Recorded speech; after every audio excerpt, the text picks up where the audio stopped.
ಆಚಾರ್ಯವರ್ಯಸ್ಯ ಧೇನುಪಾಚಾರ್ಯ ಪೂಜ್ಯವಾನ್ ವಂದೇ ಸಧ್ಯಾನ ತೀರ್ಥಾಪ್ತ ವಿದ್ಯಾವೈಭವ ಸಂಪದಾನ್ ಶ್ರೀ ಗುರುಭ್ಯೋ ನಮಃ. ಹರಿ ಓಂ ಹರಿ ಓಂ ಹರಿ ಓಂ. ಸಕಲ ಸರ್ವಮೂಲ ಬಾಂಧವರಿಗೆ ಶುಭ ಆಶಂಸೆಯನ್ನು ಕೋರ್ತಾ ಭಾಗವತ ತಾತ್ಪರ್ಯದ ಈ ಪಾಠದಲ್ಲಿ ದ್ವಿತೀಯ ಸ್ಕಂದ 2ನೇ ಅಧ್ಯಾಯ, ಇವತ್ತು 21ನೇ ಶ್ಲೋಕ. ಎಲ್ಲೆಲ್ಲಿ ವಿಶೇಷವಾಗಿ ತಾತ್ಪರ್ಯ ಉಂಟೋ ಅದನ್ನು ವಿಶೇಷ ವಿಶ್ಲೇಷಣೆ ಮಾಡಲಾಗ್ತದೆ. ತಾತ್ಪರ್ಯ ಇಲ್ಲದೇ ಇರತಕ್ಕಂತಹ ಶ್ಲೋಕಗಳ ಸಾರವನ್ನು ಹೇಳ್ತೇನೆ.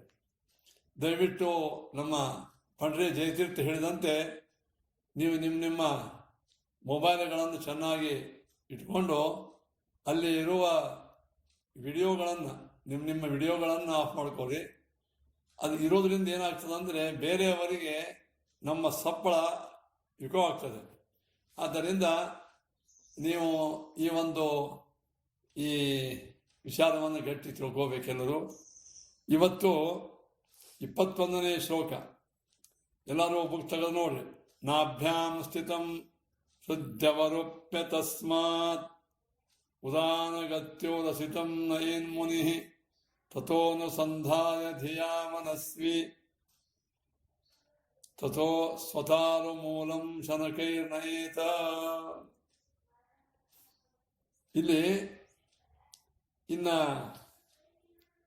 ಚರ್ಮದೇಹವನ್ನು ಬಿಡತಕ್ಕಂತಹ ಸಾಧಕ ಯಾವ ರೀತಿಯಾಗಿ ತನ್ನ ದೇಹದಿಂದ ಹೊರಗೆ ಹೋಗ್ತಾನೆ ಅದನ್ನು ಇಲ್ಲಿ ಹೇಳಿದ್ದಾರೆ. ಇಲ್ಲಿ ಸಾಧನ ಸಂಪತ್ತಿ ಪೂರ್ಣ ಮುಗಿದ ಮೇಲೆ, ಅಪರೋಕ್ಷ ಜ್ಞಾನಿಯಾದ ಮೇಲೆ ಭಗವದ್ ಧ್ಯಾನವನ್ನು ಮಾಡ್ತಾ ಈ ಸಂಸಾರದಿಂದ ತನ್ನ ಕೊನೇ ದೇಹ, ಅದಕ್ಕೆ ಚರ್ಮದೇಹ ಅಂತಾರೆ, ಆ ಚರ್ಮದೇಹವನ್ನು ಬಿಡುವ ಕಾಲಕ್ಕೆ ಅವನು ಏನು ಅನುಸಂಧಾನ ಮಾಡ್ತಾನೆ, ಅವನು ಹೇಗೆ ಬಿಡ್ತಾನೆ, ಆ ವಿಚಾರವನ್ನು ಇಲ್ಲಿ ಹೇಳ್ತಾರೆ.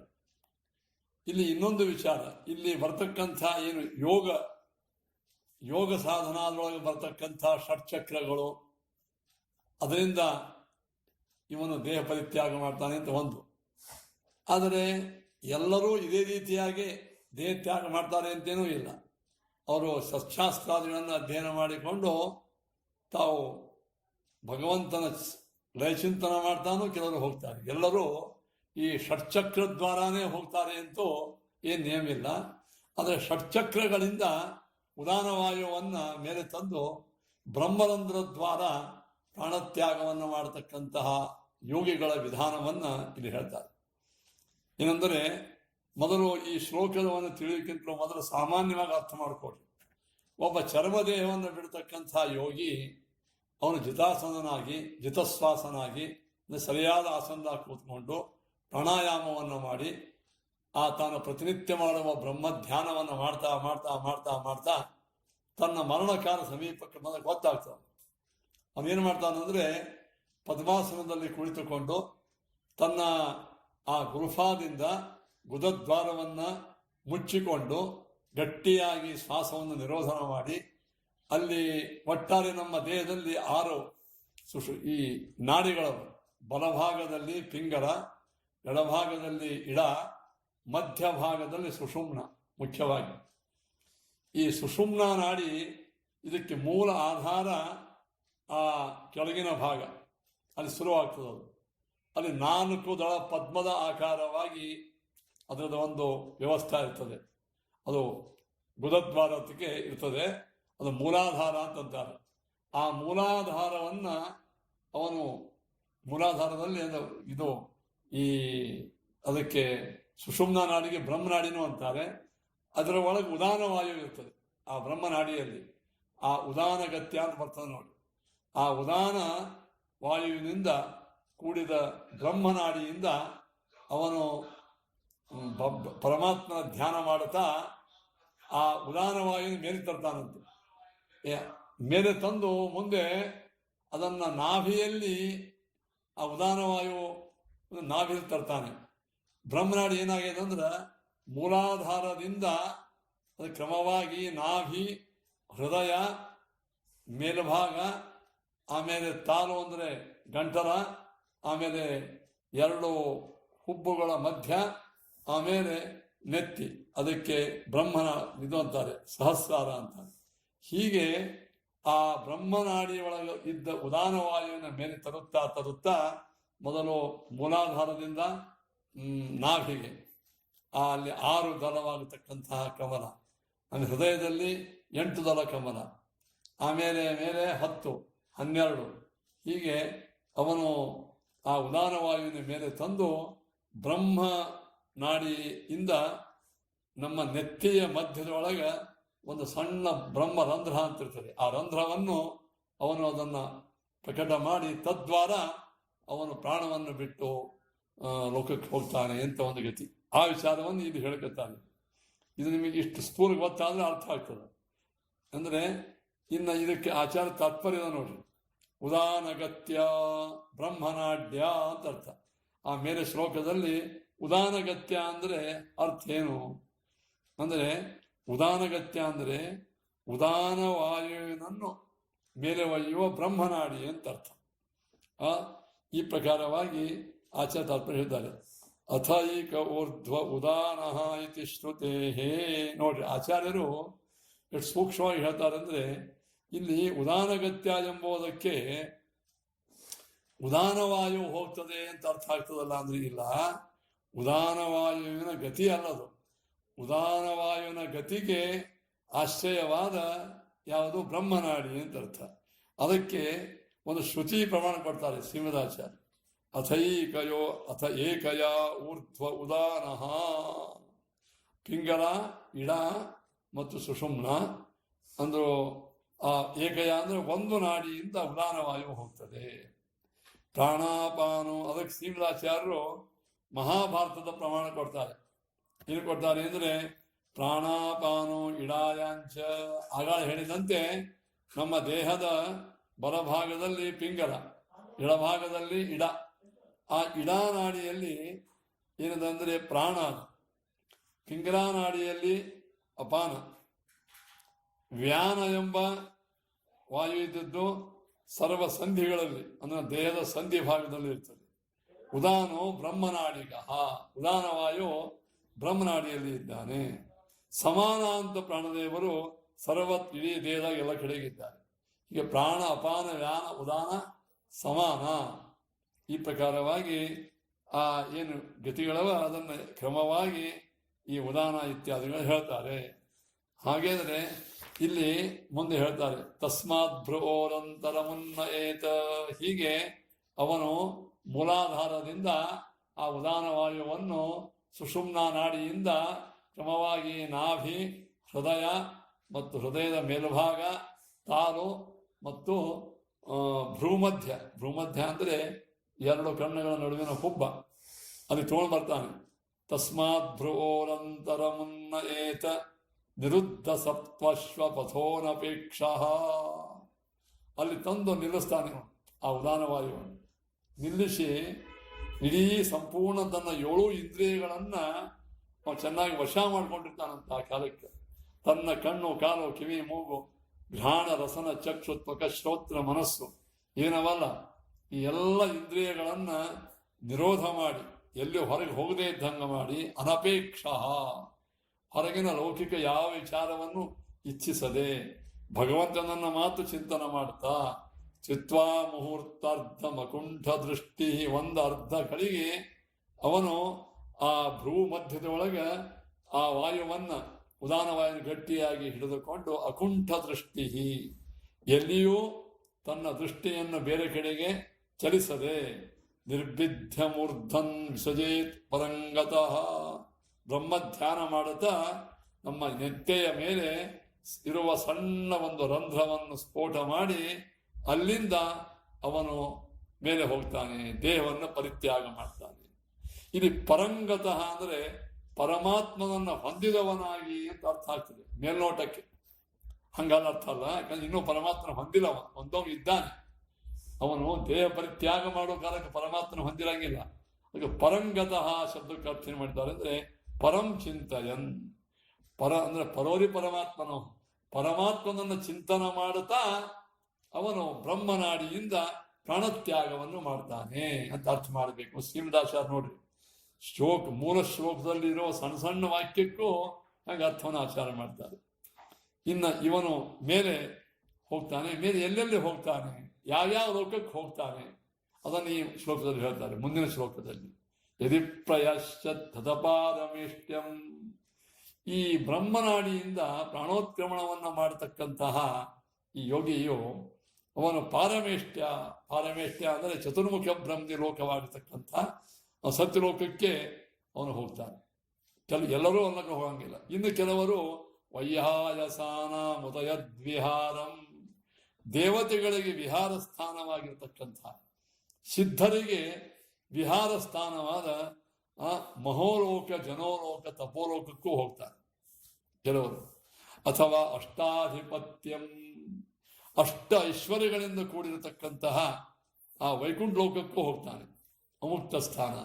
ತಾತ್ಪರ್ಯ ಏನಾಯ್ತು, ಈ ಯೋಗ ಮಾರ್ಗದಿಂದ ಪ್ರಾಣತ್ಯಾಗವನ್ನು ಮಾಡುವವರು ಕೆಲವರು ಪ್ರತೀಕಾರಂಭದರು ಅಂತಿರ್ತಾರೆ.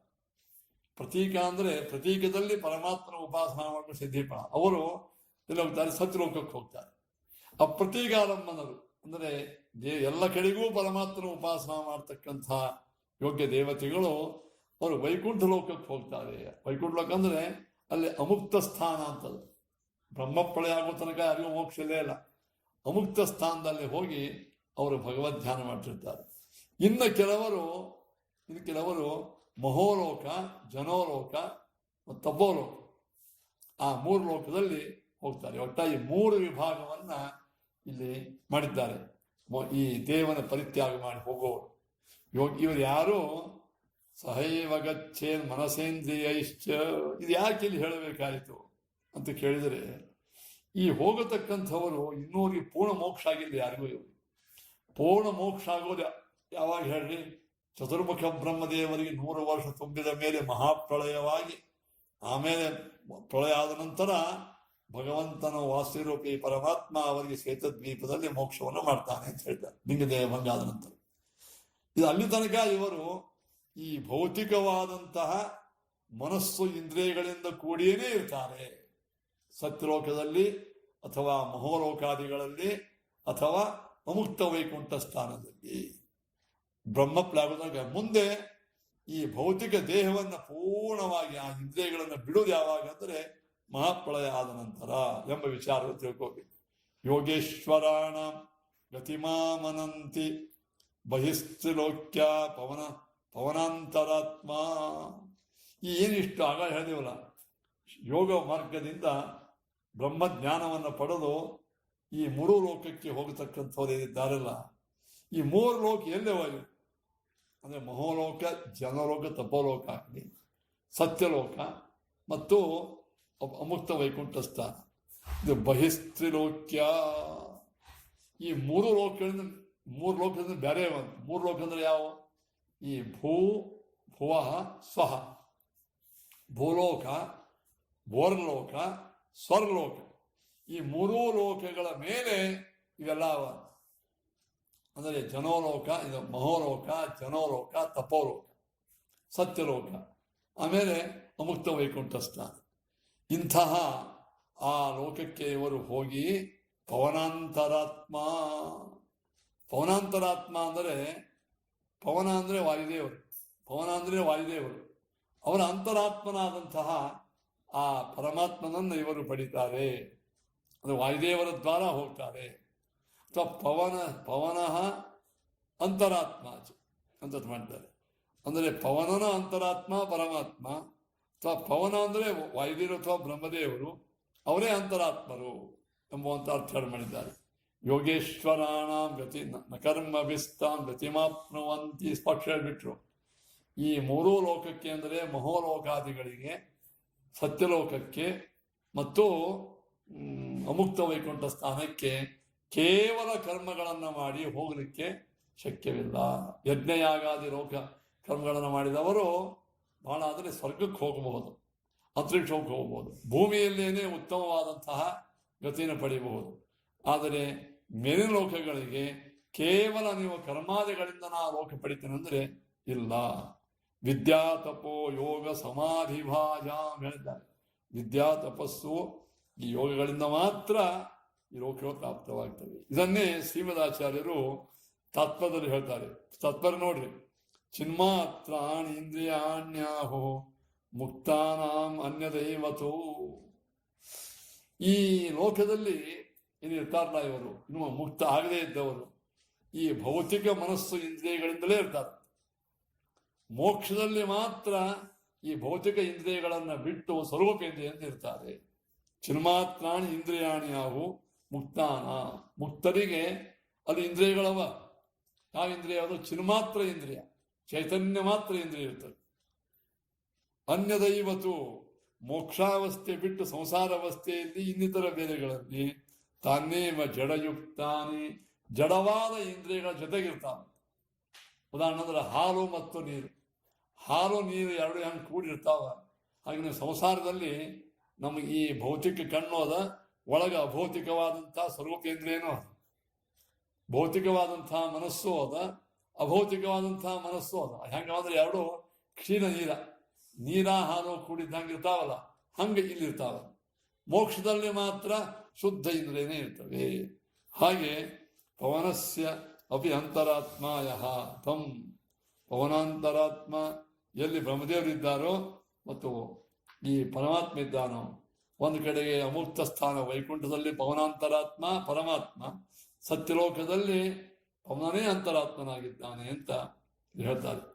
ಇಂಥ ಈಯು ಸ್ತ್ರೀನ್ ಕರ್ಮಣಾಲೋಕ ಜ್ಞಾನೇ ನೈವ ತದುತ್ತರ. ಇದಕ್ಕೆ ಶ್ರೀಮದಾಚಾರ್ಯ ಇನ್ನಿಷ್ಟು ಪ್ರಮಾಣ ಕೊಡ್ತಾರೆ. ಏನಂದರೆ ಬ್ರಹ್ಮತರ್ಕದ ಪ್ರಮಾಣ ಕೊಡ್ತಾರೆ. ನೋಡ್ರಿ, ತಾತ್ಪರ್ಯದಲ್ಲಿ ನೋಡ್ರಿ, ಈ ಕರ್ಮಣ ಯಜ್ಞಯಾಗಾದಿ ಸಕಾಮ ಕರ್ಮಗಳಿಂದ ತ್ರೀನ್ ಲೋಕಾನ್ ಈಯು, ಮೂರು ಲೋಕ ಪಡಿತಾರಂತೆ. ಯಾವ ಮೂರು ಲೋಕ? ಭೂಲೋಕ, ಬೋರಲೋಕ, ಸ್ವರ್ಗಲೋಕ. ಕರ್ಮಗಳಿಂದ, ಸಕಾಮ ಕರ್ಮಗಳಿಂದ.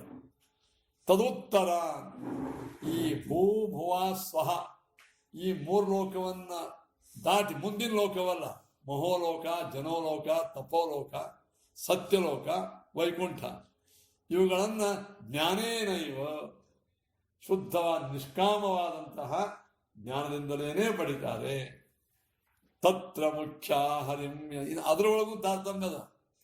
ಆ ಮೇಲಿನ ಮೂರು ಲೋಕ, ಕೆಳಗಿನ ಮೂರು ಲೋಕ ಗೊತ್ತಾಯ್ತು ನಿಮಗೆ. ಈಗ ಯಾವುದೋ ಪೂರ್ಲೋಕ, ಸ್ವರ್ಲೋಕ. ಮೇಲಿನ ಮೂರು ಲೋಕಗಳು ಯಾವ ಅಂತ ಹೇಳಿ, ಮೂರು ಲೋಕ ಅಂದ್ರೆ ಒಂದು ಮಹೋಲೋಕ, ಜನಲೋಕ, ತಪೋಲೋಕ ಸೇರಿ ಒಂದು, ಸತ್ಯಲೋಕ ಒಂದು, ಅಮುಕ್ತ ಒಂದು, ಹಿಂಗೆ ಮೂರು ಗ್ರೂಪ್ ಮಾಡ. ಅಲ್ಲಿ ಆ ಮೂರು ಕಡೆಗೆ ತತ್ ಅದರೊಳಗೆ ಮುಖ್ಯ, ಅದರೊಳಗೂ ಮುಖ್ಯ. ಮುಕ್ತರೊಳಗನೆ ಮುಖ್ಯರಂತೆ ಯಾರಿರ್ತಾರಲ್ಲ ದೇವತೆಗಳವರೆಲ್ಲ ಹರಿಮ್ಯಾಂತಿ, ಆ ಶ್ರೀಹರಿಯ ಕಡೆಗೆ ಅಂದ್ರೆ ಅಮುಕ್ತವಾದಂತಹ ವೈಕುಂಠ ಸ್ಥಾನಕ್ಕೆ ಹೋಗ್ತಾರೆ. ಅಂದ್ರೆ ಮುಕ್ತ ವರ್ಗದಲ್ಲೇನೆ ಮೂರು ಭಾಗ. ಒಂದು ಬ್ರಹ್ಮರುದ್ರ, ರುದ್ರಾದಿ ದೇವತೆಗಳು, ಅವರು ಹರಿಮ್ಯಾಂತಿ ಅಮುಕ್ತವಾಗಿರ್ತಕ್ಕಂಥ ವೈಕುಂಠ ಸ್ಥಾನಕ್ಕೆ ಹೋಗ್ತಾರೆ. ಇನ್ನು ತದನ್ನೇ ಮಧ್ಯಮರಾದಂಥವರು ವಾಯುಮೇವತು, ಅವರು ವಾಯುದೇವರ ದ್ವಾರ ಸತ್ಯಲೋಕದಲ್ಲೇ ಇರ್ತಾರೆ. ಅಪಕ್ವ ಏನತೆ ಯಾಂತಿ, ಇನ್ನು ಅವರೊಳಗೆ ಮೋಕ್ಷಕ್ಕೆ ಹೋಗೋರೊಳಗೆ ಅಪಕ್ರು ಇರ್ತಾರೆ, ಇನ್ನೂ ಪೂರ್ಣ ಸಾಧನ ಆಗಿರಂಗಿಲ್ಲ. ಅವರು ವಾಯುವಾ ಹರಿಮೇವ ನ ಯಾಂತಿ, ಸತ್ಯಲೋಕಕ್ಕಾಗಲಿ ಅಮುಕ್ತ ವೈಕುಂಠ ಹೋಗಂಗಿಲ್ಲ. ಅವರು ಸ್ಥಾನ ಮಾತ್ರ ಆಶಿತ, ಮಹೋಲೋಕ, ಜನೋಲೋಕ, ತಪೋಲೋಕ ಅಲ್ಲಿ ಮಾತ್ರ ಅವ್ರು ಇರ್ತಾರೆ.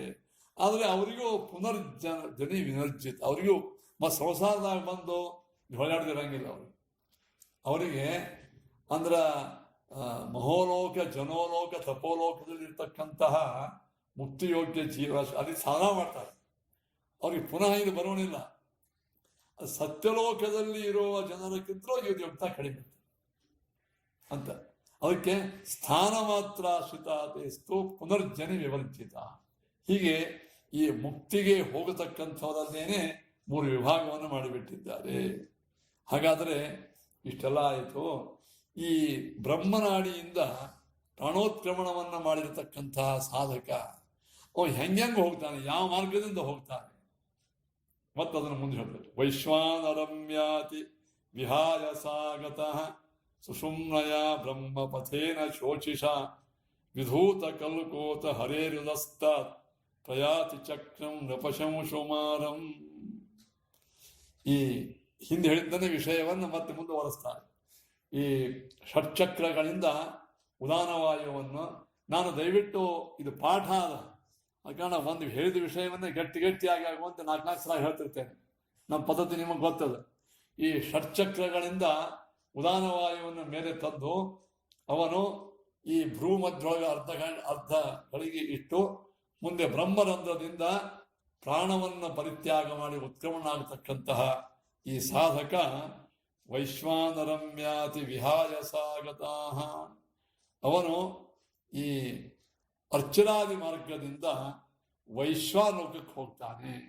ಮೊದಲನೇದ್ದು ಅರ್ಚಿರ್ಲೋಕ, ಅಗ್ನಿಯ ಮಗನಾದ ಅರ್ಚಿ ಅಂತಿದ್ದಾನೆ. ಆ ಅರ್ಚಿಲೋಕಕ್ಕೆ ಹೋಗ್ತಾನೆ ಈ ಸಾಧಕ. ಅಲ್ಲಿಂದ ವೈಶ್ವಾನರಂ ಅಗ್ನಿಲೋಕಕ್ಕೆ ಹೋಗ್ತಾನೆ. ಆಮೇಲೆ ಆ ಅಗ್ನಿಲೋಕದ ಕೆಲಸ ಇರ್ತಾನಂತೆ ವೈಶ್ವಾನ. ಹಿಂಗೆ ಒಮ್ಮೆಲೆ ಪಟ ಹೋಗಂಗಿಲ್ಲ, ಅವನು ಅಲ್ಲಿ ಇರ್ತಾನಂತೆ. ಅದಕ್ಕೆ ಅವನು ಅಲ್ಲಿ ಹೋಗಿ ಮುಂದೆ ಅಲ್ಲಿ ಇದ್ದುಕೊಂಡು ಎಷ್ಟೋ ವರ್ಷ ಸಾಧನವನ್ನು ಮಾಡಿ ತನ್ನ ಪ್ರಾರಬ್ಧ ಕರ್ಮಗಳಿಂದ ತನ್ನ ಎಲ್ಲ ಪಾಪಗಳನ್ನು ಕಳ್ಕೋತಾನಂತೆ.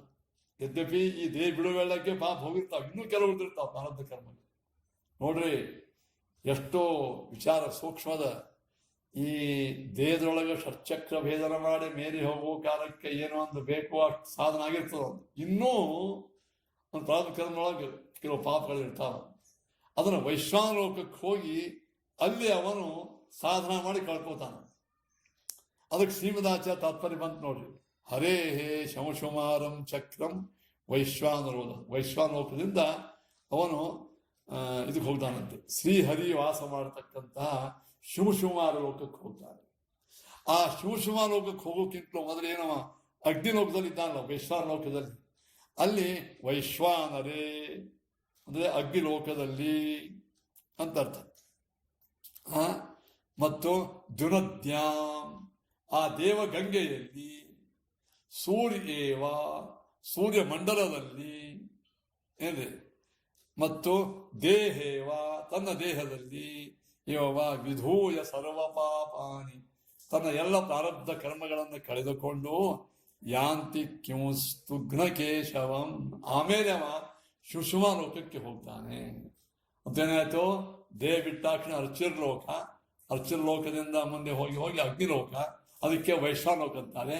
ಆ ವೈಶ್ವಾನಲೋಕದಲ್ಲಿ ಕೆಲವು ದಿವಸ ಇದ್ದು ಸಾಧನ ಮಾಡಿ ಅಲ್ಲಿ ಬೇರೆ ಬೇರೆ ರೀತಿಯಿಂದ ತನ್ನ ಎಲ್ಲ ಪ್ರಾರಬ್ಧ ಪಾಪಗಳನ್ನು ಕಳ್ಕೊಂಡು ಮುಂದೆ ಎಲ್ಲಿ ಹೋಗ್ತಾನೆ ಅಂದ್ರೆ ಅದರ ಮೇಲೆ ಇರುವ ಶಿವಶುಮಾರ ಚಕ್ರ ಅಂತ, ಅಂದರೆ ಚೆಳಿನ ಆಕಾರದಲ್ಲಿ ಇರುವ ಪರಮಾತ್ಮದ ಲೋಕ ಶಿವಶುಮಾರ ಅಂತ ಏನು.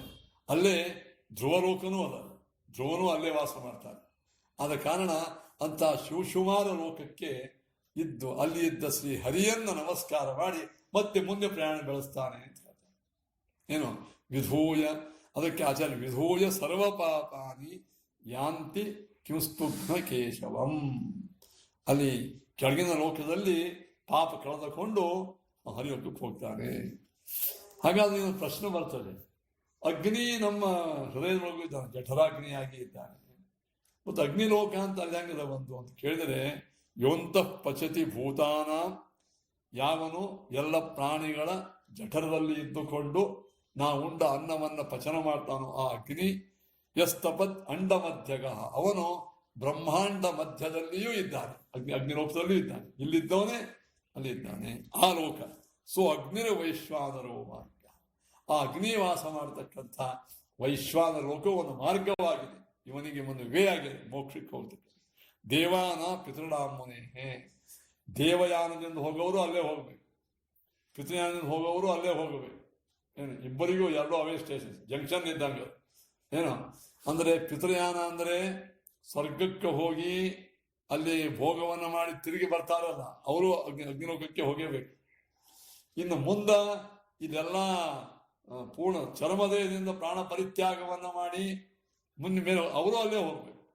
ಅಂತೂ ಈ ಪಿತೃಯಾನ ಅಂದರೆ ಸಕಾಮ ಕರ್ಮಗಳನ್ನು ಮಾಡಿ ಸ್ವರ್ಗಾದಿಗಳಿಗೆ ಹೋಗುವರು. ದೇವಯಾನ ಅಂತಂದರೆ ನಿಷ್ಕಾಮ ಕರ್ಮಗಳನ್ನು ಮಾಡಿ ಜ್ಞಾನದ್ವಾರ ಮೋಕ್ಷಕ್ಕೆ ಹೋಗುವರು.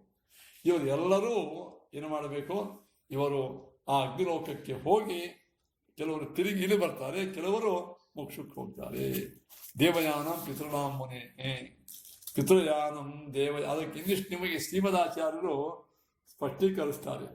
ಒಟ್ಟ 3 ಮಾರ್ಗಗಳು: ಪಿತೃಯಾನ, ದೇವಯಾನಂ, ಬ್ರಹ್ಮಯಾನಂ ಇತಿ. ಪಿತೃಯಾನ, ದೇವಯಾನ, ಬ್ರಹ್ಮಯಾನ. ಗಚ್ಚನ್ ವೈಶ್ವಾನರಂ ಯಾತಿ ತಸ್ಮಾತ್ ಮಾರ್ಗಸ್ಥ. ಈ 3 ಮಂದಿ ಈ ವೈಶ್ವಾನೋಕಕ್ಕೆ ಹೋಗ್ತಾರೆ. ದೇವಯಾನಂ ಪಿಂಗಲಾವಿಹಿ ಅಹಾನೇತಿ ಶತಾಯುಷಾಹ. 100 ವರ್ಷ ಕಳೆದ ಮೇಲೆ ತೀರಿ ಹೋಗತಕ್ಕಂಥವರು ಶತಾಯುಷರು. ದೇವಯಾನಂ ಪಿಂಗಲಾಭಿಹಿ.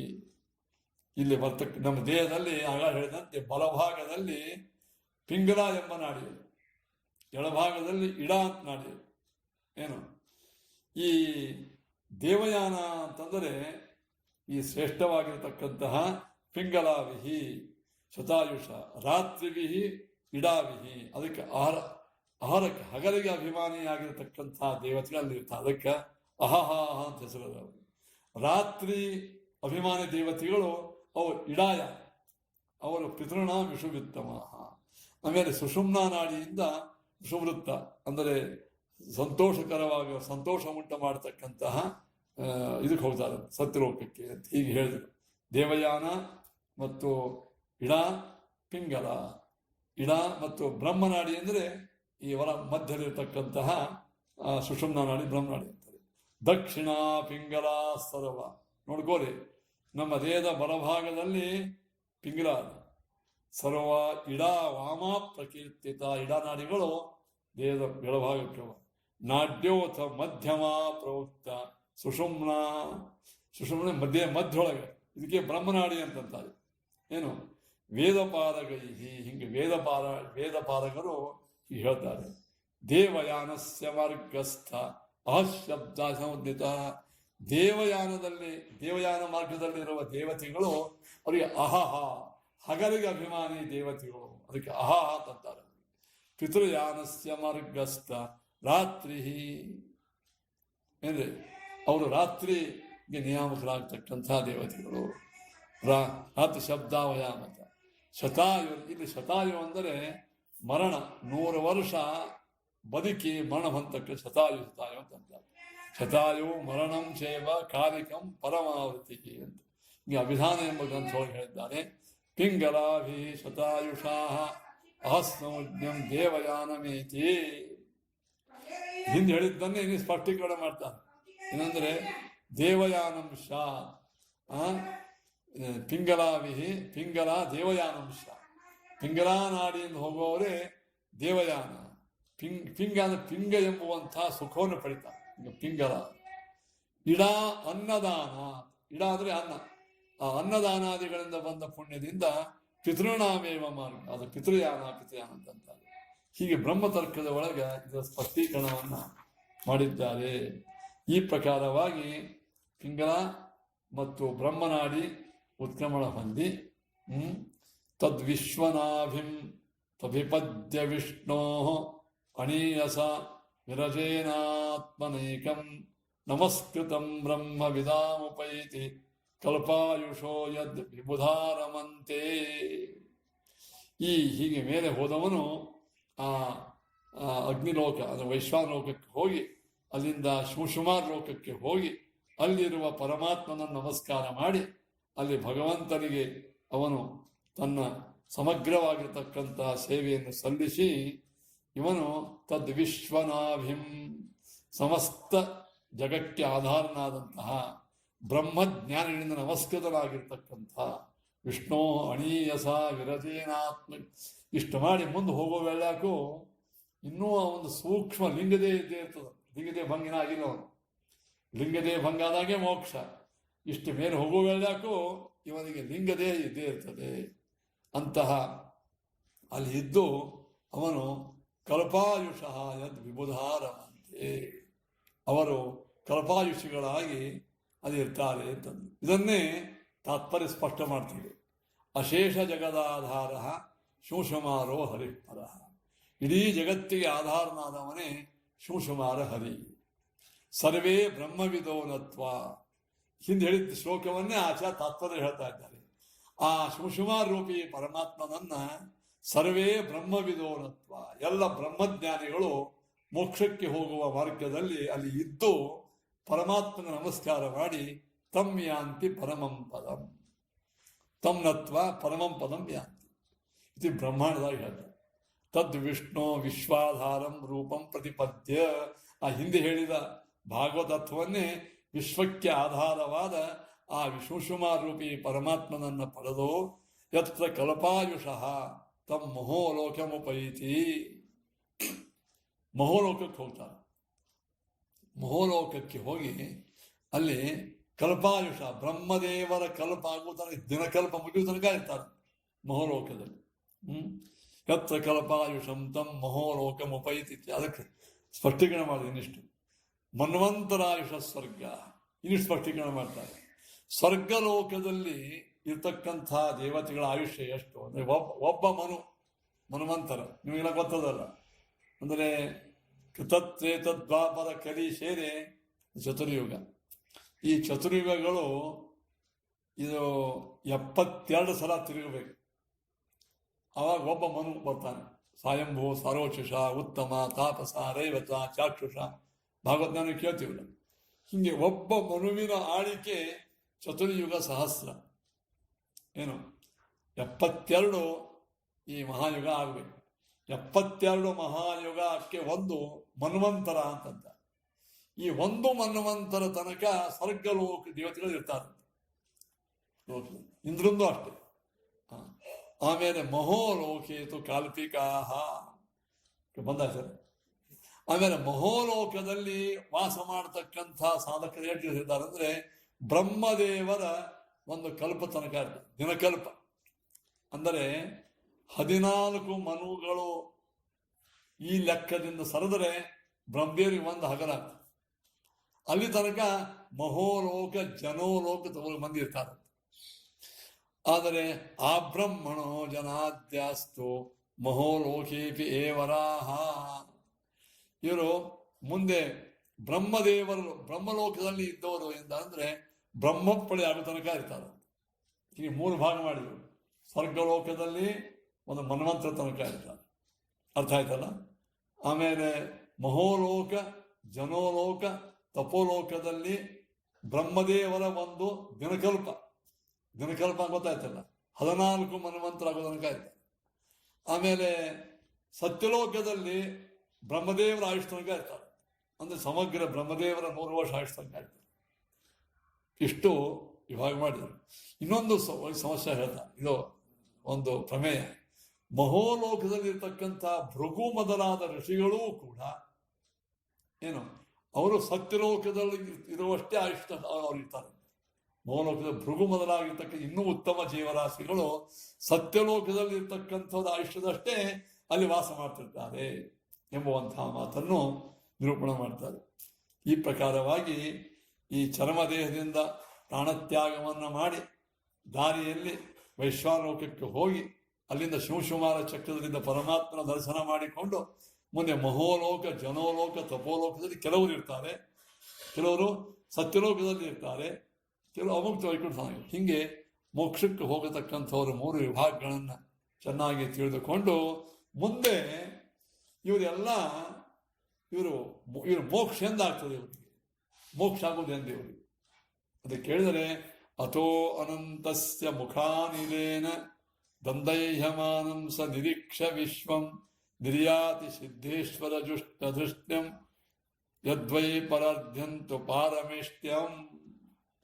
ಮಹಾಪ್ರಳಯ ಬರ್ತದೆ. ಮಹಾಪ್ರಳಯದೊಳಗ ಈ ಭೂಮಿಯನ್ನು ಹೊತ್ತು ನಿಂತಿರ್ತಕ್ಕಂಥ ಆದಿಶೇಷ, ಆ ಶೇಷದೇವರ ಒಳಗಿದ್ದಂಥ ಸಂಕಷ್ಟನಾಮಕ ಪರಮಾತ್ಮ, ಆ ಪರಮಾತ್ಮನ ಮುಖದಿಂದ ಪ್ರಚಂಡ ಜ್ವಾಲೆ ಬರ್ತದೆ. ಆ ಜ್ವಾಲೆಯಿಂದ ಈ 14 ಲೋಕಾತ್ಮಕ ಬ್ರಹ್ಮಾಂಡ ಸುಟ್ಟು ಭರ್ತಾಗ್ತದ. ಹೆಂಗ ಈ ಒದಿ ಮ್ಯಾಲ ಬದ್ನಿಕಾಯಿ ಇಟ್ಟಾಗ ಬದ್ನಿಕಾಯಿ ಭರ್ತಾಗ್ತದ, ಹಂಗೆ ಶೇಷದೇವರ ಹೆಡೆ ಮೇಲೆ ಇದ್ದ ಈ ಬ್ರಹ್ಮಾಂಡ ಆ ಅಗ್ನಿಯಿಂದ ಸುಟ್ಟು ಬಿಡ್ತದಂತ.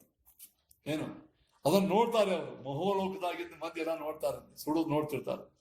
ನೋಡಿ ದಂದೈಹಮಾನಂ ಸ ನಿರೀಕ್ಷ ವಿಶ್ವಂ ಮತ್ತು ಅದು ಸುಡ್ತದಲ್ಲ ಮಹೋಲೋಕಾದಿಗಳು. ಅದೆಲ್ಲಿ ಹೋಗ್ತಾರೆ ಅಂತ ಕೇಳಿದರೆ ನಿರ್ಯಾತಿ ಸಿದ್ಧೇಶ್ವರ ಜುತ್ತದೃಷ್ಟ್ಯಂ. ಸಿದ್ಧೇಶ್ವರರು ಅಂತಂದ್ರೆ ಭಾರಿ ಭಾರಿ ಶ್ರೇಷ್ಠ ದೇವತೆಗಳ ವಾಸ ಮಾಡತಕ್ಕಂಥ ಸತ್ಯಲೋಕ ಹೋಗ್ತಾರೆ. ಹೆಂಗ ಈ ಮಹಾ ಪ್ರವಾಹ ಬಂದಾಗ ಕೆಲವರು ಊರೊಳಗೆ ಈ ಗ್ರೌಂಡ್ ಫ್ಲೋರ್ನ ನೀರು ಬಂದ್ರೆ ಹೆಂಗೆ ಮ್ಯಾಲ ಹೋಗ್ತಾರೆ ತಿಳ್ಕೊಳಿಕ್ಕೆ, ಹಂಗ ಈ ಮಹೋಲೋಕದಾಗ ಜನೋಲೋಕ ಸತ್ಯಲೋಕದ ಮಹೋಲೋಕ ತಪೋಲೋಕದಕ್ಕಂಥ ಜನರೆಲ್ಲ ಈ ಮಹಾಪ್ರಳಯದ ಲೋಕ ಸುಡುವುದು ನೋಡಿ ಅವ್ರು ಮ್ಯಾಲ ಹೋಗ್ತಾರೆ. ಮ್ಯಾಲ ಎಲ್ಲಿ ಸತ್ಯಲೋಕಕ್ಕೆ ಹೋಗ್ಬಿಡ್ತಾರೆ. ಸತ್ಯಲೋಕಕ್ಕೆ ಏನಾಗಂಗಿಲ್ಲ, ಆಗ ಕೊನೆಗಾಗ್ತದೆ, ಅದು ಸುಳ್ಳಾಗ್ತದೆ, ಕೊನೆಗಾಗ್ತದೆ ಲಾಸ್ಟ್. ಆದರೆ ಅಲ್ಲಿ ತನಕ ಈ ಭೂಲೋಕ, ಭೋರ್ಲೋಕ, ಸ್ವರ್ಲೋಕ, ಜನೋಲೋಕ, ತಪೋಲೋಕ ಎಲ್ಲ ಇದಾಗ್ತವೆ. ಅಲ್ಲಿದ್ದಂತಹ ಜನರೆಲ್ಲ ಹೋಗ್ತಾರೆ, ಸತ್ಯಲೋಕಕ್ಕೆ ಹೋಗ್ತಾರೆ. ಅಲ್ಲಿ ಯದ್ವೈ ಪರಾಧ್ಯಂ ತದುಪಾರಮಿಷ್ಟ್ಯಂ, ಅಲ್ಲಿ ಹೋಗಿ ಆ ಬ್ರಹ್ಮಲೋಕದೊಳಗ ಮಾತ್ರ ಏನು ಈ ಕೆಳಗಿನ ಲೋಕದಂತೆ ಯಾವ ವಿಕಾರಗಳು ಇಲ್ಲ. ಅದೊಂದು ಮಿನಿ ವೈಕುಂಠ ಇದ್ದಂಗೆ. ಬ್ರಹ್ಮಲೋಕ ಅಂದ್ರೂ ಅಲ್ಲಿ ಈ ಭೌತಿಕತೆ ಇರ್ತದ ಹೊರತು ಅಲ್ಲಿ ಮೋಕ್ಷೊಳಗೆ ಹೆಂಗದಲ್ಲ ಅದರಂಗೆ ಹೆಚ್ಚು ಕಡಿಮೆ ಅದೇ ಇರ್ತದೆ. ಇಷ್ಟೇ ಮಹಾಪ್ರಳಯದಾಗ ಅದು ಕೂಡ ಹೋಗಿಬಿಡ್ತದೆ, ಅದು ಹೋಗಂಗಿಲ್ಲ. ಅದ ಕಾರಣ ಬ್ರಹ್ಮಲೋಕದ ಆ ಸ್ಥಿತಿಗತಿಯನ್ನು ಇಲ್ಲಿ ಭಾಗವತ ವರ್ಣನೆ ಮಾಡ್ಲಿಕ್ಕಂಥದ್ದು. ನಯತ್ರ ಕ್ಯೋಕೋ ನ ಜರಾ ನ ಮೃತ್ಯು ನಾಧಿರ್ನ ಚೋದ್ವೇಗ ಋತೆ ಕುತಶ್ಚಿತ್ ಯಚ್ಚಿತ್ತತೋದಃ ಕೇಯ ಅನಿದಂ ವಿದಾಂ ದುರಂತ ದುಃಖ ಪ್ರಭವಾನುದರ್ಶನ. ಸತ್ಯಲೋಕದ ಮಹಿಮೆ ಹೇಳ್ತಾರೆ. ಸತ್ಯಲೋಕದ ಒಳಗ ನ ಶೋಕ, ಕೆಳಗಿನ ಲೋಕದಲ್ಲಿ ಇರುವಂತಹ ಶೋಕಾದಿಗಳು ಅಲ್ಲಿ ಇಲ್ಲ. ನ ಜರ, ಮುಪ್ಪು ಇಲ್ಲ. ನಮಗೆ ಶೋಕ ಆಗೋದೇ ಮುಪ್ಪು ಮತ್ತು ರೋಗದಿಂದ. ನ ಮೃತ್ಯು, ನಾಧಿ, ಮಾನಸಿಕ ವ್ಯಾಧಿ ಮತ್ತು ದೈಹಿಕ ವ್ಯಾಧಿ, ಆದಿ ವ್ಯಾಧಿಗಳಿಲ್ಲ. ಉದ್ವೇಗ, ಉದ್ವೇಗ ಅಂದ್ರೆ ಟೆನ್ಷನ್ ಅಂತಿರದೆ ಅವು ಯಾವೂ ಇಲ್ಲ. ಋತೆ ಕುತಶ್ಚಿತ್, ಋತೆ ಅಂದರೆ ಸತ್ಯಲೋಕ ಮಾತ್ರ. ಋತೆ ಕುತಶ್ಚಿತ್ ಅಂದ್ರೆ ಇವುಗಳನ್ನ ಬಿಟ್ಟು ದುಃಖಗಳು ಆಗ್ತಾವ ಅವರಿಗೆ. ಇಷ್ಟು ದುಃಖ ಬಿಟ್ಟು ಬೇರೆ ದುಃಖ ಆಗೋಣ ಅಂತ ಹಿಂಗೆ ಅರ್ಥ ಮಾಡ್ಯಾರ ಕೆಲವರು. ಇವುಗಳನ್ನ ಉದ್ವೇಗ ಋತೆ ಉಳ್ಕಿದವ್ರಿಗೆ ಆಗ್ಬೇಕು, ಎಲ್ಲ ಆಗಿದೆ. ಅದಕ್ಕೆ ಕಾರಣ ಋತೆ ಶಬ್ದಕ್ಕೆ ಅರ್ಥ ಏನಿಲ್ಲ, ಸತ್ಯಲೋಕೆ ಅಂತ ಅರ್ಥ ಹೊರತು ನಾದಿರ್ನ ಉದ್ವೇಗ ಋತೆ ಅಂತ ಹಿಂಗೆ ಅರ್ಥ ಮಾಡ್ಯಾರ ಅಲ್ಲ. ಕುತಶ್ಚಿತ ಯಚ್ಚಿತ್ತತೋದ, ಮನಸ್ಸಿನೊಳಗೆ ಚಿತ್ತ ತೋದ ಆಗ್ತದಲ್ಲ, ಅಂದ್ರೆ ಮಾನಸಿಕ ತೊಂದರೆ ಆಗ್ತದಲ್ಲ, ಅದು ಯಾರಿಗೆ ಆಗ್ತದ? ಅದು ತೇಯ ಅನಿದಂ ವಿದಾಂ. ಅನಿದಂ ಅಂದ್ರೆ ಪರಬ್ರಹ್ಮ ನಾರಾಯಣ ಅನಿದಂ ಅಂತ ಏನ್ರಿ, ಅಂದ್ರ ಅನಿದಂ ವಿಧಾಂ ಪರಮಾತ್ಮನನ್ನ ತಿಳಿದೇ ಇದ್ದವರು. ನಿದಂ ವಿಧಾಂ ಅನಿದಂ ವಿಧಾಂ, ಆ ಪರಮಾತ್ಮನ ತಿಳಿದೇ ಇದ್ದವರು ದುರಂತ ದುಃಖ ಪ್ರಭವಾನುದರ್ಶನ ಚಿತ್ತತ್ವದ. ಆ ದೇವನ ತಿಳಿದೇ ಇದ್ದವ್ರಿಗೆ ಹೆಂಗ ದುರಂತವಾದಂತಹ ದುಃಖದಿಂದ ಹುಟ್ಟುವ ಪ್ರಚಂಡ ಏನು ಒಳಗ ಮಾನಸಿಕ ತೊಂದರೆ ಆಗ್ತದಲ್ಲ, ಅದು ಸತ್ಯಲೋಕವಾಗಿಲ್ಲ ಅಂತ ಇಷ್ಟು ಹೇಳ್ಬೇಕಾಗಿ. ಅದಕ್ಕೆ ನೋಡ್ರಿ ಆಚಾರ ತಾತ್ಪರ್ಯ ಬಂತು. ಋತೆ ಅಂತಂದ್ರೆ ಕೆಲವರು ಹೇಳಿ ಮಾಡ್ಯಾರ, ಋತೆ ಅಂತಂದ್ರೆ ಚಿತ್ತತೋದಹ ಋತೆ. ಈ ಮಾನಸಿಕ ತೊಂದರೆಯನ್ನು ಬಿಟ್ಟು ಉಳಿದ ದುಃಖ ಅವ್ರು ಯಾವ ಆಗಂಗಿಲ್ಲ. ಮತ್ತೆ ಅದೇ ದುಃಖ ಅದೇ ಆಗೋದು. ಋತೆ ಅಂದ್ರೆ ಏನು? ಸತ್ಯಲೋಕೆ. ಅನಿದಂ ವಿಧಾಮ್ ಅಂದ್ರೆ ಅಬ್ರಹ್ಮ ವಿಧಾಮ್. ಶ್ರೀಮದಾಚಾರ್ಯ ಹೆಂಗೆ ಚಂದ ಅರ್ಥ ಬರೀತಾರೆ. ಮೂಲ ಭಾಗವತೊಳಗ ಅಲ್ಲಿ ಅನಿದಂ ವಿಧಾಮ್ ಅಂತ ಬರ್ದಾರ. ನಮ್ಗೆ ಅರ್ಥ ಆಗೋದು ಅವ್ರ ಆಚಾರ್ಯ ಅಂದ್ರೆ ಬ್ರಹ್ಮದ ಪರಬ್ರಹ್ಮ ತಿಳಿದೇ ಇದ್ದವರು ಅವ್ರು ಹೆಂಗೆ ದುರಂತವಾದಂಥ ದುಃಖಕ್ಕೆ ಅವ್ರಿಗೆ ಕಾರಣ ಆಗ್ತಾರೋ ಆ ಮನಸ್ತೋದ ಅದು ಅವ್ರಿಗೆ ಇರಂಗಿಲ್ಲ. ಅಂದ್ರೆ ಅಷ್ಟೇ ಇಷ್ಟೇ, ಬ್ರಹ್ಮಜ್ಞಾನ ಮಾಡಿಕೊಳ್ಳಾರ್ದೇನೆ ದುರಂತವಾದಂತಹ ದುಃಖಕ್ಕೆ ಕಾರಣವಾದ ಮಾನಸಿಕ ಏನು ಪೀಡೆಗಳಲ್ಲ ಏನ್ರಿ ಅವುಗಳು ಅವರಿಗೆ ಇರುವುದಿಲ್ಲ. ಅದಕ್ಕೆ ವರಾಹ ಪುರಾಣದ ವಚನ ಕೊಡ್ತಾರೆ ಪ್ರಮಾಣ. ಸರ್ವ ದುಃಖ ವಿಹೀನಾಯೇ ಮುಕ್ತ ಪ್ರಾಯಸ್ತು ತಾದೃಶಾಃ. ಸತ್ಯಲೋಕದಾಗಿದ್ದಂತಹ ಜನರೆಲ್ಲರೂ ಪ್ರಾಯ ಮುಕ್ತ, ಪ್ರಾಯ ವೈಕುಂಠದಾಗಿದ್ದವರಂಗೆ ಇರ್ತಾರಂತೆ. ಸರ್ವ ದುಃಖ ವಿಹೀನಾಃ ಅಮುಕ್ತಾಸ್ತು ಜನಾದ್ದೇಶು ವಿಶೇಷೇಣ ತು ಸತ್ಯಗಾಃ. ಅಮುಕ್ತರಾಗಿ ಜನಾವಲೋಕ ತಪಲೋಕದಲ್ಲಿರ್ತಕ್ಕಂಥವ್ರು ಹಂಗೆ ಇರ್ತಾರೆ. ಅವ್ರಿಗಿಂತ ವಿಶೇಷವಾಗಿ ಸತ್ಯಲೋಕದಲ್ಲಿ ಇದ್ದವರು ಚೆನ್ನಾಗಿರ್ತಾರೆ. ವಿಷ್ಣು ಲೋಕಂ ತದೈವೇಕೋ ಯಾಂತಿ ಕಾಲಾಂತರೇ. ಇವರೆಲ್ಲರೂ ಮಹಾಪ್ರಳಯವಾದ ಮುಗಿದ ಮೇಲೆ ವಾಸ್ತೇರೂಪಿ ಪರ ಅನುಗ್ರಹದಿಂದ ವಿಷ್ಣು ಲೋಕಕ್ಕೆ ಹೋಗ್ತಾರೆ. ಆಜ್ಞೇವ ಹರೇ ಕೇಚಿತ್ ಅಪೂರ್ತೆ ಕೇಚಿತ್ ಅಂಜಸ. ಕೆಲವರು ಪರಮಾತ್ಮನ ಆಜ್ಞೆಯಿಂದಲೇನೆ ಇನ್ನೂ ಅಲ್ಲೇ ಇರ್ತಾರೆ ಮಹಾಲೋಕದಲ್ಲಿ. ವಿರುದ್ಧೆ ವಾನ್ಯಲೋಕೇಶು ಮುಚ್ಚಂತೆ ಬ್ರಹ್ಮಣ ಬೇರೆ ಬೇರೆ ಲೋಕದಲ್ಲಿ ವಿಹಾರ ಮಾಡಿ ಚತುರ್ಮುಖ ಬ್ರಹ್ಮದೇವರ ಜೊತೆಗೆ ಕೊನೆಗೆ ಮೋಕ್ಷಕ್ಕೆ ಹೋಗ್ತಕ್ಕಂಥದ್ದಾಗ್ತಾರೆ. ಈ ಪ್ರಕಾರವಾಗಿ ಬೆಳೆ ಆಯ್ತನಪ್ಪ. ಬೆಳೆ ಆಯ್ತು. ಎಷ್ಟು ಸವ ಎಂಟಾಯ್ತು. ಆಯ್ತು. ಇದೊಂದು ಆಯ್ತು. ತಥೋ ವಿಶೇಷಂ ಪ್ರತಿಪದ್ಯ ನಿರ್ಭಯಸ್ತೇನಾತ್ಮನಾಪೋ ಅದರ ಮೂರ್ತಿಚತ್ವರನ್ ಜ್ಯೋತಿರ್ಮಯೋ ವಾಯುಮುಪೇತ್ಯ ಕಾಲೇ ವಾಯುವಾತ್ಮನಾಕಂ ಬೃಹದಾತ್ಮಲಿಂಗಂ. ಇದು ಸ್ವಲ್ಪ ವಿಷಯ ಬೇರೆ ಶುರುವಾಗ್ತದೆ. ಇಲ್ಲಿಯವರೆಗೆ ಇಷ್ಟು ಸಾಕಿ ಹೋಗ್ತೀರ ಪಾಠ. ಮತ್ತೆ ಮುಂದಿನ ಪಾಠ ನಾವು ನಾಳೆ ಮಾಡೋಣಂತೆ. ಶ್ರೀಕೃಷ್ಣಾರ್ಪಣ ವಸ್ತು. ಯಾರಿಗಾದರೂ ನಿಮಗೆ ಏನಾದರೂ ವಿಶೇಷವಾಗಿರ್ತಕ್ಕಂಥ ಪ್ರಶ್ನೆಗಳಿದ್ದರೆ ನನಗೆ ಫೋನ್ ಮಾಡುವ ಮೂಲಕವಾಗಿ ತಿಳಿಸ್ರಿ. ಅವಶ್ಯವಾಗಿ ನಾನು ನಿಮಗೆ ತಿಳಿಸ್ತೇನೆ.